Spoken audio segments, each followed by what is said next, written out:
हाँ, वो पेपर में आप क्या पेपर में रिव्यू करते हैं ना, ये दिक्कत है। हाँ, मौके पर जाते नहीं है।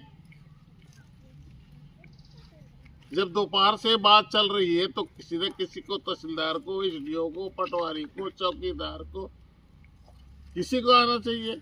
अरे यही कारण है जो ये सब ढीले के कारण या चूक के कारण या नक्सली नंगा नाचता रहता है।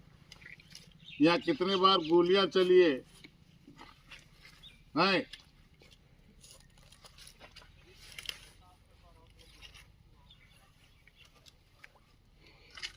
नहीं, रोक नहीं, ये इसको जब्त करें। ये जो लकड़ी है ना, तो गाड़ी भी है, और वो जो गाड़ी है, ट्रैक्टर है, गाड़ी है, क्रेशर है, ये सबको जब्त करे। वो मशीन भी आए हैं, काटने वाला मशीन भी है, इसको तत्काल जब्त करे। और जब तक नहीं होगा तब तक हम यही हैं। इनके पास आदेश भी नहीं है काटने का, मौके काटने का आदेश भी नहीं है इनके पास। कागज जो आपको जो दिखा है वही है। हेलो,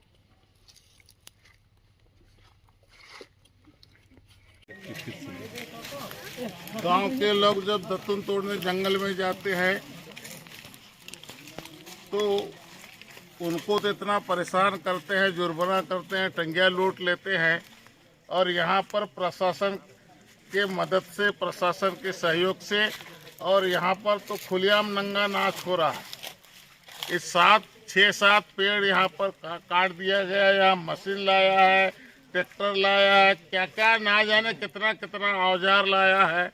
कौन सा परमिशन है, किसने दिया, क्या दिया, ये कुछ स्पष्ट है ही नहीं। और जबरदस्ती काट रहे हैं। गाँव वाले बोल रहे हैं ना ग्राम सभा से प्रस्ताव लिया, ना ग्राम पंचायत से प्रस्ताव लिया।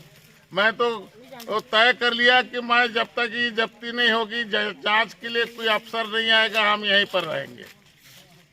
हम यहाँ से हिलेंगे नहीं, हम यहीं पर बैठ गए। अब जो होगा देखा जाएगा, लेकिन दूध का दूध, पानी का पानी होना चाहिए। तो ये है विषय आप देख रहे हैं।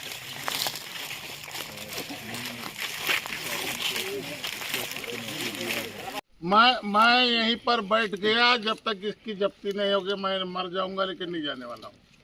ये बता दिया। आप लोग क्या कर रहे हैं, करिए, मत आइए, जाइए।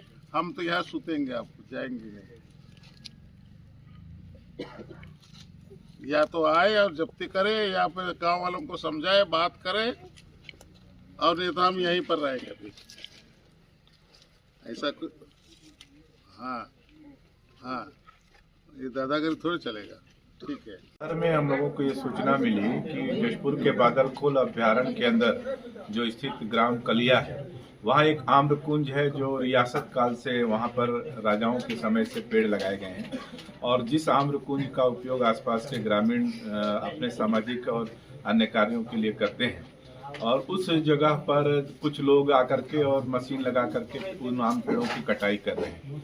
इसकी सूचना माननीय गणेश राम भगत जी को हमने दिया। उन्होंने अपर कलेक्टर जशपुर को बताया, और उसके बाद भी कोई कार्रवाई नहीं हुई। तो शाम 5 बजे यहाँ पर पहुंचे तो देखे कि कटाई जारी थी।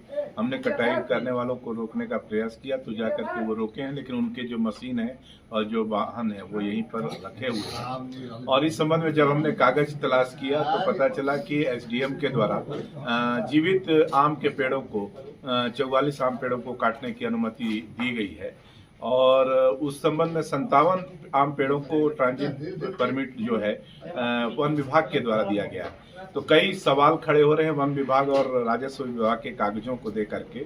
और प्रश्न ये भी है कि अगर कोई कागज कुछ भी हो, लेकिन अगर किसी व्यक्ति के जमीन पर कोई पेड़ लगाए तो सबसे पहले तो उसके द्वारा रोपित पेड़ को काटने की अनुमति देनी चाहिए थी। ये जो पेड़ है ये किसी व्यक्ति के रोपे हुए नहीं है, बल्कि रियासत समय से लगाए गए हैं। दूसरी बात यह है कि शासन का जो नियम है कि 1 एकड़ में अगर कोई पेड़ है तो उसमें 1 साल में मात्र 10 पेड़ काटने के लिए, और वह भी सूखे हुए पेड़ जो गिरने की स्थिति में है, उन्हीं पेड़ों को काटने की अनुमति दी जा सकती है। लेकिन दुर्भाग्य है कि जितने हरे पेड़ हैं जो नियमित रूप से फल दे रहे हैं और पूरे हरे हुए हैं अभी भी, उन पेड़ों को काटने की अनुमति देना और उन पेड़ों को धड़ाधड़ काट डालना, ये इस क्षेत्र के लिए बहुत गंभीर समस्या है। एक तरफ तो प्रधानमंत्री कहते हैं एक पेड़ मां के नाम पर अभियान चलाते हैं, और दूसरी तरफ जशपुर का प्रशासन जो है लगे हुए पेड़ों को, जिसे पर्यावरण के सहित वन्य जीवों की रक्षा के लिए भी लगाया गया है, उन्हें काटने की अनुमति देता है। और कई इसमें घटना में कई गंभीर सवाल उठे रहे हैं। और माननीय गणेश राम भगत जी यहाँ शाम 5 बजे से धरने पर बैठे हैं,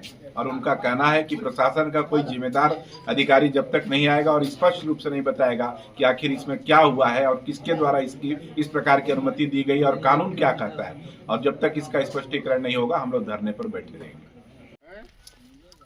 तो यहाँ क्यों आए? तो मशीन किसका है? यादव का? यादव कहाँ है?